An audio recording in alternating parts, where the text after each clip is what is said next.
Bus ಸೀಟಿಗಾಗಿ ಇಬ್ಬರು ಮಹಿಳೆಯರು ಪರಸ್ಪರ ಚಪ್ಪಲಿಯಿಂದ ಹೊಡೆದಾಡಿಕೊಂಡಿರುವಂತಹ ವಿಡಿಯೋ ಸೋಷಿಯಲ್ ಮೀಡಿಯಾದಲ್ಲಿ ವೈರಲ್ ಆಗಿದೆ. ಬೀದರ್ನಿಂದ ಕಲಬುರಗಿಗೆ ತೆರಳುವ ಬಸ್ನಲ್ಲಿ ಈ ಘಟನೆ ನಡೆದಿದೆ.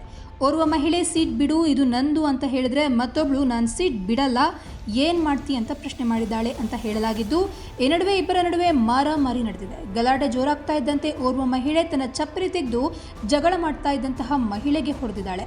ಚಪ್ಪಲಿ ಹಲ್ಲೆ ಬಳಿಕ ಮೈ ಮೇಲೆ ಹಾಕಿದ ಬಟ್ಟೆ ಹಿಡಿದು ಮಹಿಳೆಯರು ಎಳೆದಾಡಿಕೊಂಡಿದ್ದಾರೆ. ಘಟನೆಯ ವಿಡಿಯೋ ಇದೀಗ ಸೋಷಿಯಲ್ ಮೀಡಿಯಾದಲ್ಲಿ ಸಖತ್ ವೈರಲ್ ಆಗ್ತಾ ಇದೆ.